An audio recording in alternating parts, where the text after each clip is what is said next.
Buenas noches. Personalmente, interesante nuestros dos invitados de hoy. Se trata del doctor Fermín Cabral y el doctor Julio Curi. Con él vamos a sostener una conversación de todas las cosas que han sucedido con la problemática de Odebrecht, que no solamente es un asunto nacional, sino que es internacional, que ha trascendido a muchos países. Y ellos nos van a orientar de las cosas que están sucediendo hasta esta misma tarde, con nuevas citaciones a interrogatorios, y decirnos hasta dónde puede llegar esto, la posición de la justicia, específicamente del Procurador General General de la República. Con él vamos a sostener una conversación muy interesante. Ustedes quédense ahí, que en un momentito conversaremos con ellos.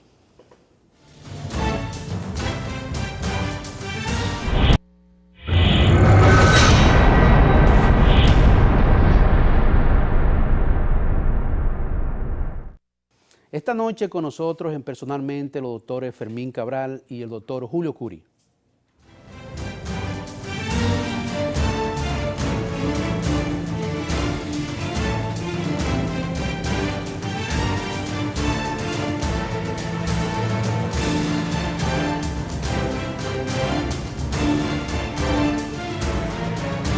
Doctor Julio Curi, buenas noches. Un placer.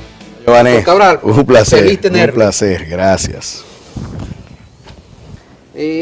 Esta noche nosotros aquí Personalmente hemos hecho la invitación a los doctores Julio Curi y Fermín Cabral para que ellos con esa ya experiencia que tienen en casos de tribunales y las circunstancias que atraviesa la República Dominicana, específicamente con Odebrecht, y todas las situaciones que hasta hoy mismo en la tarde hay interrogatorios nuevos. Queremos nosotros que ustedes, como son duchos en esta situación, que nos orienten qué usted cree que la postura del procurador y la misma ciudadanía que está preocupada e indignada, obviamente, con esos acuerdos que se han hecho y que el procurador en reiteradas ocasiones dijo que, o ha dicho que las informaciones saldrán en cualquier momento de los acuerdos, comenzando con el doctor Julio Curi para después seguir con el doctor Cabral. Por favor, Curi. Mira, Giovanni, tú dices que hay un sector de la población que está indignado con el acuerdo por haberse preservado la confidencialidad. Si es a eso a lo que tú te refieres, yo creo que, como se ha dicho, y creo que es un proverbio popular, la ignorancia es atrevida.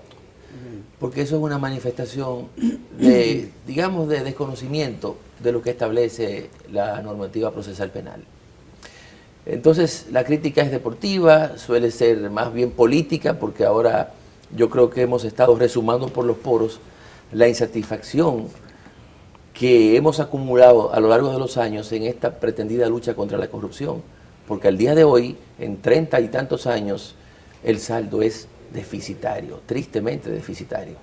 Entonces pretenden endosarle a Jean Alain Rodríguez y a la Procuraduría General de la República la culpa de esa lucha fracasada.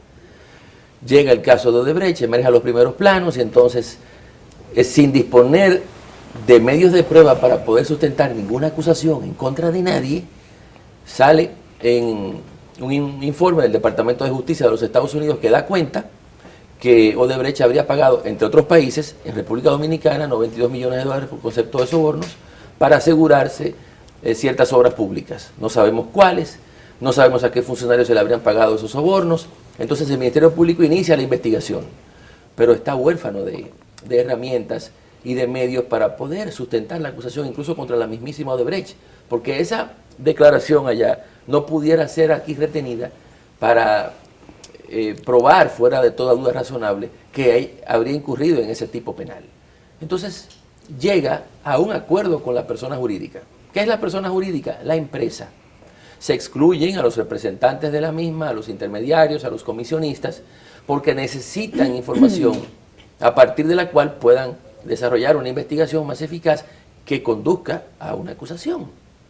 Pero para la gente que lo que quiere es ver la sangre correr por cuneta, esto no es más que un fracaso, la reedición de la impunidad de siempre.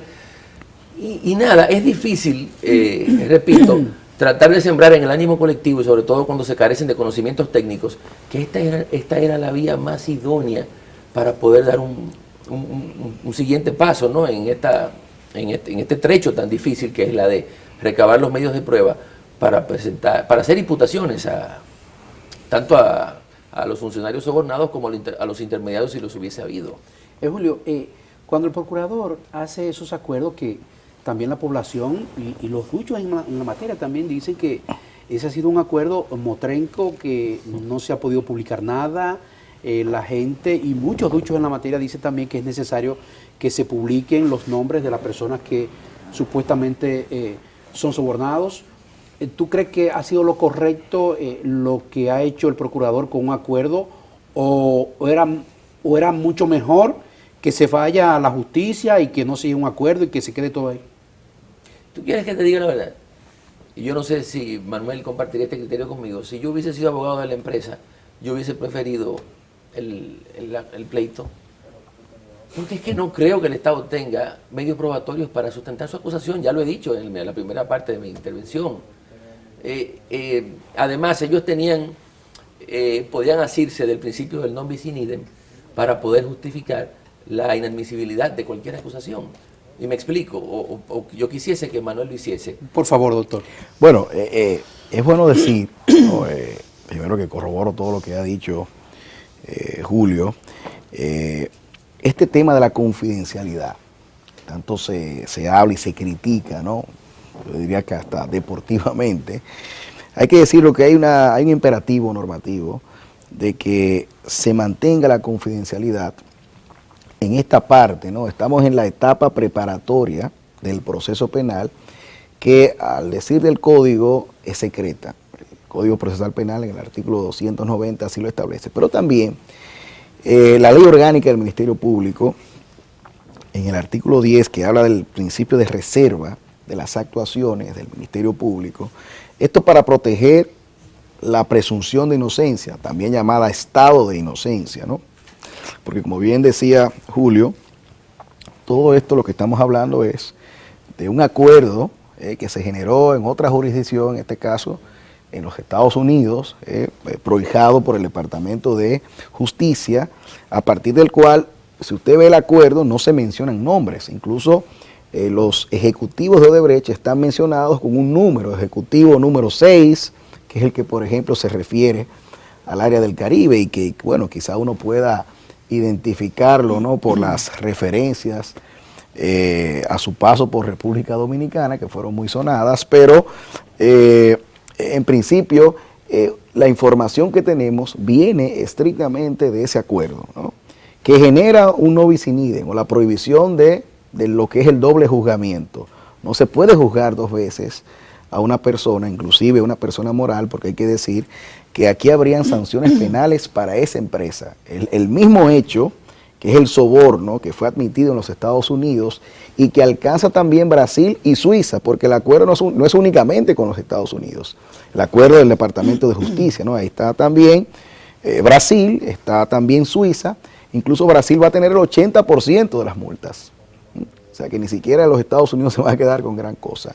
De manera que ese tema de la prohibición, de la doble persecución, del doble juzgamiento y de la doble condena, hay que verlo desde esa triple perspectiva, impediría que la República Dominicana reeditara un proceso penal en contra de Es decir, que fue lo mejor que hizo el procurador. Es lo mejor, como bien dice percibir Julio, económicamente. Es que la empresa pudo haber alegado incluso esto. Decir, bueno, esta persecución es impropia, en razón de que hay ya una condena que está ratificada en un acuerdo, y no cualquier condena. Estamos hablando de una multa de 2.000 y tantos millones de dólares. Y a eso hay que sumarle la multa que tiene Braskem, que es la empresa de la cual Odebrecht tiene el 50% y que es la que origina el proceso en los Estados Unidos, porque es una empresa que cotiza en bolsa de los Estados Unidos. Entonces ahí automáticamente las autoridades norteamericanas retienen la jurisdicción. Hay que ver esto también. De ahí que La verdad es que sería muy complicado, muy difícil. ¿Fue inteligente también de la Procuraduría, Julio, que la empresa continuara haciendo contrataciones en el país? Bien, es una pregunta, pero antes te quería decir que el monto de la multa, porque allá fue una multa lo que se le impuso en Estados Unidos, Brasil y Suiza, tuvo como referencia la suma de todos los valores que ellos habrían pagado por soborno, no solamente en Brasil, sino también en todos los países de la región, incluyendo hasta Angola, y creo que es un poco más del triple del monto. De manera que por los 92 millones de dólares que habría pagado en República Dominicana, ya pagó multa en las jurisdicciones que hemos señalado. Entonces aquí la pregunta que se abre como brasa encendida es esta: ¿podía la República Dominicana, en buena lógica jurídica, exigirle o perseguirle también para imponerle la misma sanción? Claro. Desde mi punto de vista no, y por eso me incliné por la respuesta que te ofrecí hace un momento, de que si yo hubiese sido abogado de la empresa, tal vez lo hubiese recomendado que nos embarcáramos en el proceso. Claro. Ahora, la gente también critica el hecho de los años. Ninguna empresa de las muchas que han sido sorprendidas incurriendo en estas prácticas de soborno lo ha hecho en un solo pago. Han exigido desde 10 hasta 15, 20 años, porque el dinero para pagar esas multas no está durmiendo en una cuenta bancaria esperando que ese momento llegue. Porque ellos dijeron además que no tenían suficiente fondo en caja para pagar ese dinero. Es que va a salir de las mismas actividades de la empresa. Okay. Entonces, quieren el cierre, entonces no podemos cobrar la multa. Claro. Porque la empresa necesita seguir operando. Necesita pagar. Producir. Y también debo decirte que el acuerdo que se suscribe en Estados Unidos con Brasil y Suiza no es únicamente con Odebrecht, sino también se refiere a sus filiales. Claro. Y es global el asunto. La Odebrecht de República Dominicana no es otra cosa que una filial de la matriz brasileña. Claro. Entonces, yo repito, la gente critica aquí a la ligera, porque si supiese que lo mejor que ha hecho la Procuraduría para mantener vivas las esperanzas de poder sancionar a los funcionarios que traicionaron la confianza de la gente y depredaron, es llegando a un acuerdo con Odebrecht, porque también se ignora, Mayo Banex, que Odebrecht va a proporcionar información relevante para poder encauzar a los funcionarios. Los supuestos sobornados, por ejemplo, el señor Ángel Rondón dice que, bueno, sí, yo recibí 92 millones de dólares, pero no fue para pagar a nadie, fue por mi servicio profesional. ¿Eso es correcto? Esas son informaciones, eso es lo que va a establecer este acuerdo, porque hay un compromiso de entregarle a la Procuraduría las 77 transcripciones de las declaraciones que prestaron los imputados en Brasil con motivo de haberse acogido a los acuerdos penales abreviados, allá le llaman de delación premiada. Y eso, a partir de ahí, también el Ministerio Público tendrá, pueda partir de una premisa importante para mantener la investigación en pie. Claro. ¿Tú consideras, Julio, que con todas estas cosas el mismo presidente de la República tiene el deseo y la voluntad de que esto llegue a las últimas consecuencias y de que la población y la justicia marche por donde debe marchar? Mira, aunque el procurador es el representante del Estado ante la Suprema Corte de Justicia y es la cabeza del Ministerio Público, fíjate que aquí nos cantamos y lloramos, porque la gente aboga fervientemente por la independencia de los tres poderes del Estado. Esto es un problema judicial. Exacto. Invitar al presidente a este problema es abrirle las puertas de par en par para que el Ejecutivo permee la cenicienta de los tres poderes, que es el judicial. Yo no acierto a entender ni a los haters de las redes, ni a los irracionales que critican desconociendo. ¿O eso es gadejo, sabiendo Yo ello creo de que sí, porque a nosotros mismos, a los que hemos mantenido esta defensa, se nos ha tildado de que hemos sido ya interesados por Odebrecht o por la Procuraduría, cosa de la que yo me río porque nada es más absurdo. Nosotros estamos defendiendo aquí, en buen derecho, el acuerdo que ha suscrito la Procuraduría. En mi caso particular, me importa un bledo la empresa. Ya quisiese yo que solicitasen en extradición a Marcos Vasconcelos Cruz, que era el representante y quien habría autorizado el pago de esos sobornos, pero hasta donde tengo entendido también guarda prisión en Brasil.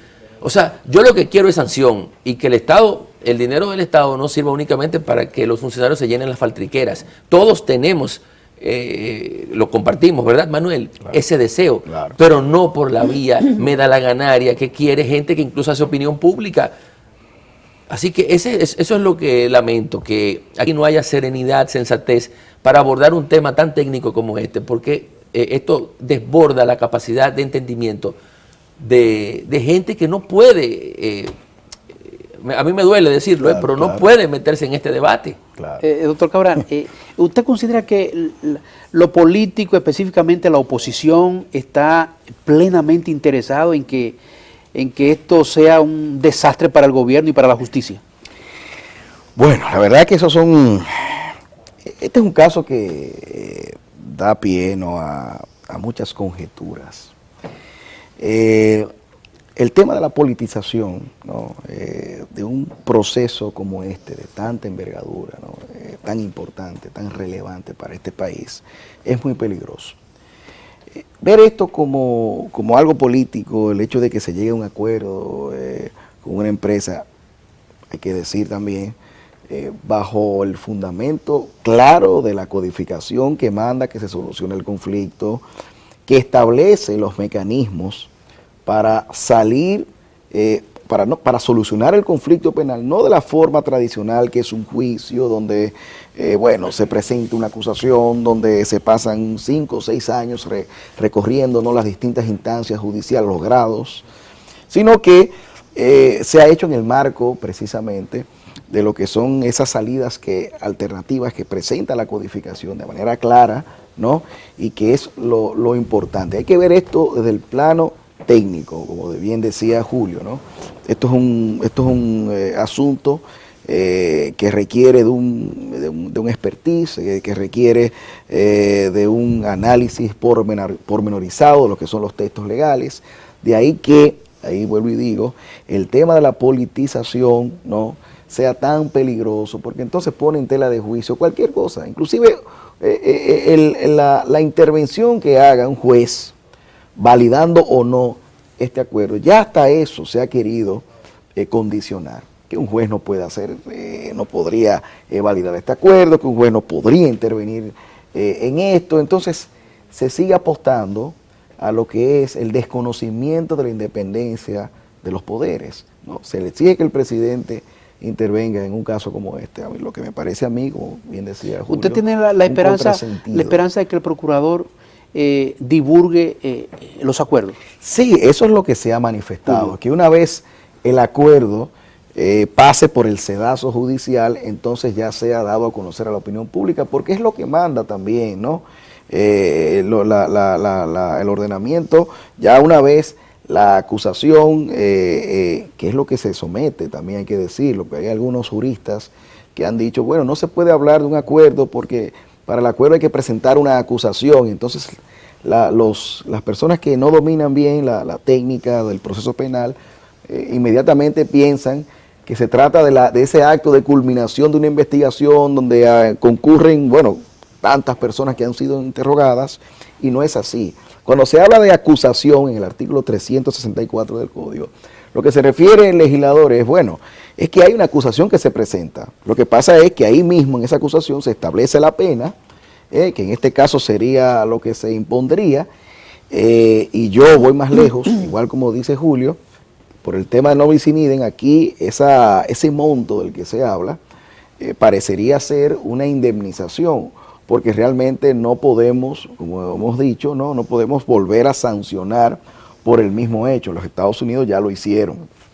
Y luego entonces están los encauzamientos ya personales que se han hecho a los directivos de Odebrecht.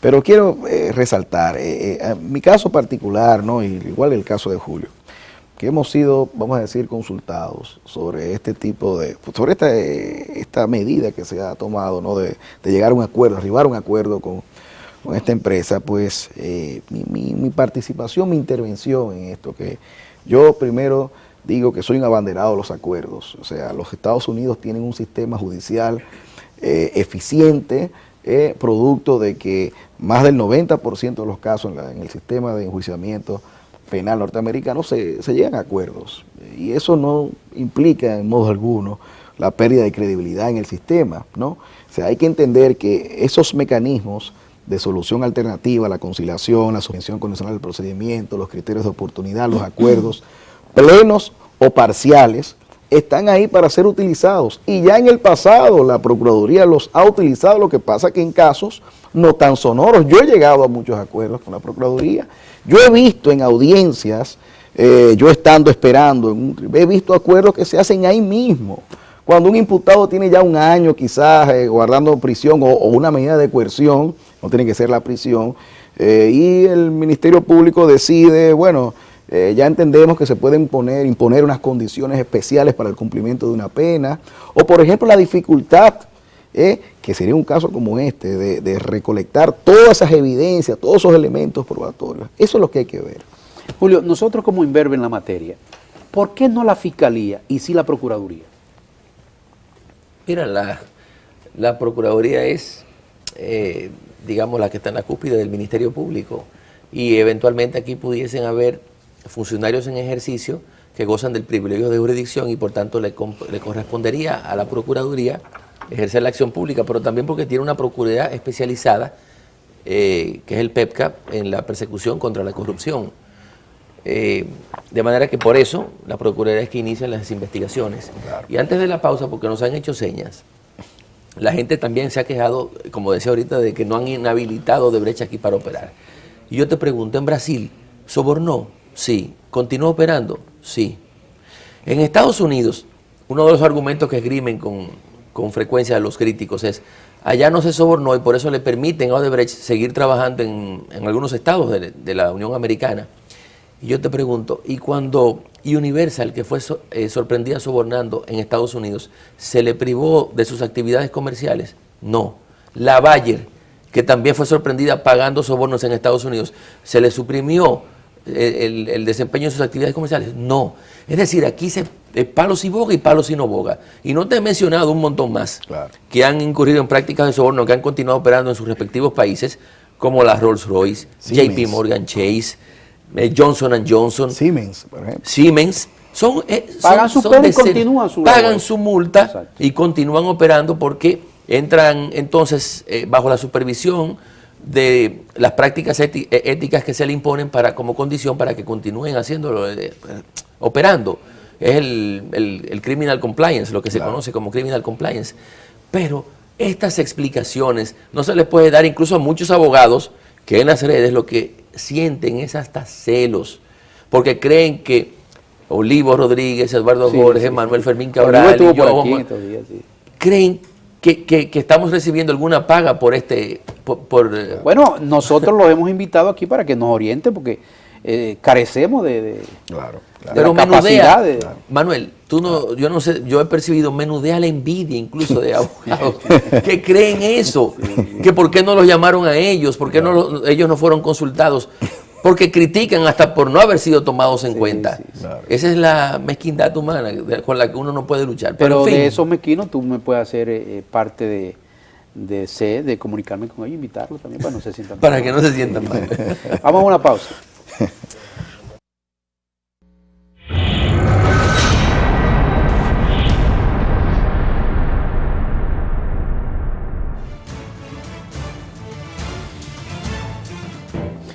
Continuamos con los doctores Julio Curi y el doctor Cabral. Doctor, iniciando otra vez con usted, las penas que conllevan, que podrían conllevar, en conclusión ya de todas estas interrogaciones, ¿cuáles son, por favor? Muy bien, la ley 448-06 es la ley de soborno transnacional. Ese es el tipo penal principal que está en juego aquí. Entonces, esa legislación establece sanciones privativas de libertad para las personas físicas de 3 a 10 años. ¿Okay? Y para las personas morales, que sería el caso de Odebrecht, establece el tema de la multa, que establece el duplo del soborno que se establezca, y a su vez la inhabilitación o el cierre, más bien, de las operaciones de la empresa de un plazo de 2 a 5 años. Ese es otro de los temas que ha estado en debate también, ¿no? Porque hay otra sanción, pero es de carácter administrativa, que está contemplada en la ley 340-06, que es la ley de contrataciones y compras de bienes, obras y servicios y concesiones. Entonces esa ley establece la sanción de inhabilitación, un catálogo de sanciones que van desde la amonestación, como la rescisión también del contrato, pero en el caso de la inhabilitación es una sanción reservada, no ya a la entidad contratante, sino a la Dirección General de Contrataciones Públicas. Entonces, pero es una sanción administrativa que amerita incluso el agotamiento de un debido proceso y todo eso. Entonces ahí tendríamos que irnos a la ley 107-13, que es la ley sobre procedimiento administrativo, que regula el tema de la potestad sancionadora de la administración, no ya de la ejercida por los tribunales, sino la que ejerce la propia administración pública. Y en dicha normativa se establece en el artículo 40 la prohibición del doble juzgamiento cuando hay una sanción administrativa y una sanción penal, porque ambas sanciones vienen de un tronco que se llama el ius ponendi del Estado, la potestad sancionadora del Estado, que puede ser penal, puede ser administrativa y en algunos casos puede ser disciplinaria. E indemnización. Puede haber prisión e indemnización, correcto. Eso cuando por ejemplo, se ejerce lo que es el actor civil, puede ser un querellante que se constituya a su vez en actor civil. Por ejemplo, el Estado pudo haberse constituido en actor civil. Ahora, ¿qué ocurre? Que es lo que hemos dicho. El tipo de este monto que se ha impuesto, que se ha hablado, ¿no?, en los medios de comunicación, de los famosos 184 millones de dólares, yo particularmente, como lo veo, es como una especie de indemnización. ¿Por qué indemnización? Porque, vuelvo y digo, las sanciones como tal, las multas, ya han sido impuestas, en este caso por el Departamento de Justicia en el acuerdo, ¿no?, con Brasil y con Suiza. Entonces no podría reeditarse, ¿no?, este tema de imponer nuevas sanciones, sino que ya lo que sería el tema de la indemnización, que me parece a mí muy correcto que se haya tomado como referencia, en este caso lo que establece la Ley de Soborno Transnacional en su artículo 6, ¿no?, para el tema de las infracciones. De ahí que esa sea vamos a decir, el cuadro de las sanciones, de las consecuencias de las infracciones que ha tenido, en este caso de Brecht, de cara a la República Dominicana. Julio, ¿cómo participaron esas empresas con Odebrecht, las nacionales? ¿Asociadas o cómo? ¿Cómo participaron? Mira, un consorcio es la constitución de dos o más empresas de cara a un proceso de contratación pública. El reglamento de aplicación de la ley 340 dispone que cuando se incurren en cualquier daño, tanto en el proceso de contratación como en la ejecución de la obra, las empresas consorciadas responden de forma solidaria e individual. ¿Qué quiere esto decir? Que si, como se establece en el informe del Departamento de Justicia, Odebrecht incurrió en sobornos desde el año 2002 al 2014, habría que preguntarse si solamente fue cuando no conformó consorcio o si lo hizo consorciada con otras empresas, porque es secreto a voces que, por ejemplo, en el caso de Punta Catalina, fue consorciada con una compañía que se llama Tecnimont y con Ingeniería Estrella. Y en otros 3 proyectos de infraestructura vial fue también consorciada con Ingeniería Estrella. Entonces, si vamos a aplicar el reglamento de la ley 340... ¿No se les reparte a ellos, a esas consorciadas, de las penas que podría conllevar Odebrecht? No, entonces responden solidaria e individualmente. Ya eso es otra discusión, porque si es solidaria, entonces la multa la hubiesen tenido que pagar todas, pero esta es una investigación que hasta la fecha únicamente se ha abierto en contra de Odebrecht. Ahora, eventualmente tendrá que investigarse a Ingeniería Estrella y a Tecnimont, que fueron sus consorciados en distintos proyectos, al menos en el caso de Ingeniería Estrella, y de verificarse que en cualquiera de esas contrataciones hubo soborno, entonces hay que imponerle las sanciones que prevé la ley 44806 también en Ingeniería Estrella. Es bueno decir, Mayobanés y Julio, sobre todo algo que se ha dicho, ¿no?, se ha repetido varias veces, el tema de la sobrevaluación, ¿no?, de las posibles sobrevaluaciones en varias de esas obras que no están contempladas en el acuerdo y todo esto.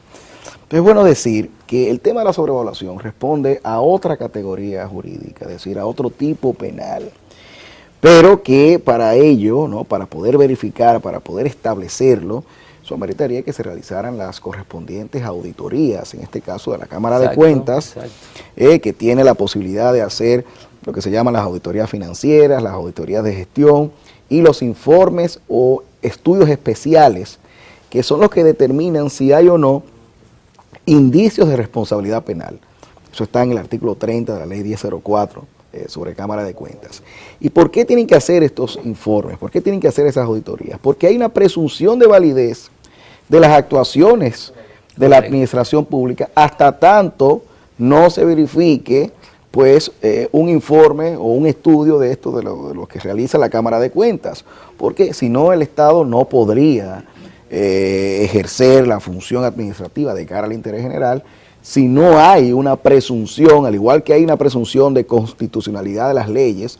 Usted puede decir que una ley es inconstitucional, sin embargo el Tribunal Constitucional, hasta que no la declare como tal, la ley tiene que cumplirse. Igual una sentencia también, hasta que una sentencia no se anule, ¿no?, a través de las vías recursivas, hay una presunción que permite incluso, si usted tiene una sentencia civil, trabar hasta medidas conservatorias, aún sea de primer grado.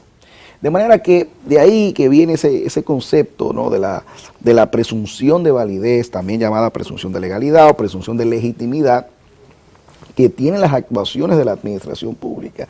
Y es entonces con ese informe, porque hay que ver, podrá haber sido una sobrevaluación o pudo haber sido también lo que es el aumento, ¿no?, de la contratación, dado que si se presentan imprevistos, etcétera, la ley 340-06 prevé también esos casos. Pero evidentemente si hubo sobrevaluación, ya se podrá hablar de malversación, y es algo que el acuerdo no alcanza, o estafa contra el Estado, y es algo que el acuerdo no alcanzaría, es algo que se ha establecido con claridad. Si esta empresa incurrió en esas prácticas, en esas inconductas, entonces evidentemente que habrá de producirse otro proceso penal, ¿no? Y ahí entonces es que entraría en juego ya otra acusación con otros ribetes, que es lo que también habría que ver. La gente tiene que entender eso. Julio, profesionalmente hablando, y en una posición, el flamante procurador, ¿se siente usted satisfecho, profesionalmente hablando, que él es colega suyo, el procurador, con el desenvolvimiento y la no experiencia que no ha tenido él en estos momentos?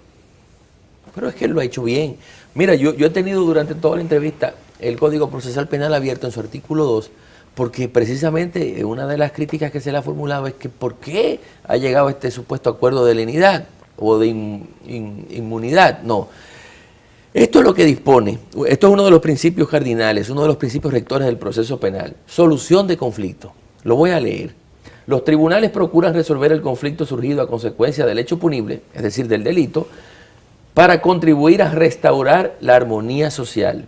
En todo caso, al proceso penal se le reconoce el carácter de la medida extrema de la política criminal. Con este principio de solución de conflicto, lo que se procura es armonizar a través de las vías alternativas para solucionar los conflictos de carácter penal, que es lo que él ha hecho.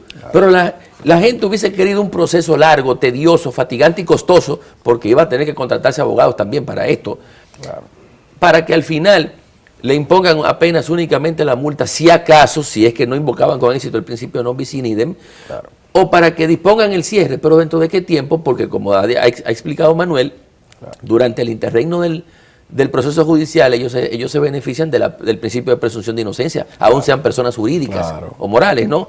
Entonces, hasta que no se les declare culpables de la comisión de este ilícito penal y que esa decisión adquiera el carácter de la cosa irrevocablemente juzgada, tiene que permitírsele que sigan operando, no se les puede inhabilitar. Entonces la gente, que es lo que he dicho a lo largo del programa, critica por deporte. Pero intencionalmente también.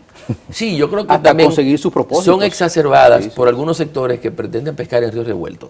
Pero a mi modo de ver, no sé el de Manuel, ni a los demás abogados que han coincidido con nosotros en que este ha sido un buen acuerdo por el Ministerio Público, creo que era lo mejor, era la mejor salida. Si queremos ver a funcionarios y exfuncionarios sometidos a la justicia, había que acordar con el testigo de la corona, como dice Manuel, que es Odebrecht.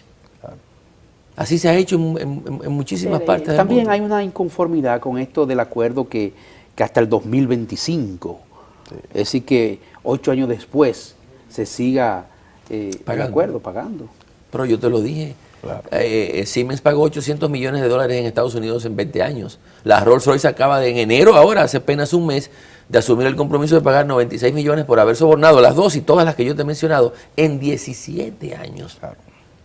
Aquí no se ha hecho nada distinto. La idea con eso, Mayobanes, es no estrangular la empresa, porque la empresa tendría que, bueno, la lógica que opera, ¿no?, en los Estados Unidos, aplicar las técnicas del compliance, ¿no?, de los cumplimientos, de tomar las medidas necesarias para evitar que ocurra en el futuro esto, la conducta, ¿no?, que se sanciona, pero la idea no es estrangular la empresa, ¿no?, y eso son técnicas también que se utilizan en materia comercial, con el tema de la reestructuración de las empresas, porque la idea es que paguen las multas, ¿no? Si tenemos una empresa cerrada, pues evidentemente que no podría hablarse de que van a ejercer los pagos, ¿no? Entonces, hay que entender esto como algo propio de la dinámica del nuevo proceso penal, que no es nuevo, es un proceso que ya el código del año 2002... Manuel, ya ha concluido el acuerdo con Odebrecht.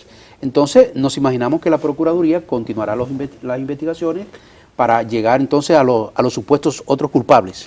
Uno espera eso, ¿no? Y yo creo que parte de lo que nosotros como ciudadanos y luego como abogados debemos promover es que, bueno, tenemos vamos a decir, un voto de confianza de que este compromiso que ha asumido la Procuraduría de hacer las indagaciones y de llevar esto hasta las últimas consecuencias, pues se haga. Este acuerdo sirve como una especie de parámetro para que la ciudadanía pueda verificar su cumplimiento o no, ¿no? Y nosotros como abogados, ¿no?, porque hay que decirlo, que nosotros, a mí me honra que me llamen asesor del procurador, pero realmente igual que a mí, ese cargo no lo tengo, pero bueno, es esa llamada que le están haciendo ahí para eso. Quizás, nadie sabe si lo van a designar, pero sí. realmente, y coincido con Julio plenamente, nosotros hemos hecho esto, yo particularmente, porque creo, soy una banderada. ¿Podría crecer la credibilidad de la justicia después de esta decisión? Mayo, sin lugar a dudas. Un riesgo que no se ha calculado es que a lo largo de ese proceso judicial por el que apuesta cierto sector de la sociedad, la empresa pudo entrar en problemas financieros y tal vez hasta quebrar. Pero en el acuerdo ellos consintieron un privilegio en favor del Estado por encima de cualquier otro crédito que hayan otorgado en favor de otras empresas o bancos. De manera que si llegase a resquebrajarse la estructura financiera de Odebrecht, la garantía está ahí. Primero que cobraría de los activos sería el Estado, en virtud de ese acuerdo. Pero mira, no se había explotado sí, eso es algo que se Doctor, agradecido. Bueno, Mayobanes, un Placer verdadero tenerle, placer. Julio. Hay saludos, hay un saludo que tenemos pendiente. El amigo al profesor Olivo Rodríguez. Sí, ¿no? pero él sí es socio de esto. Es socio. Sí. Usted de aquello no, pero personalmente sí. socio. Muchas gracias, buenas noches. Bueno.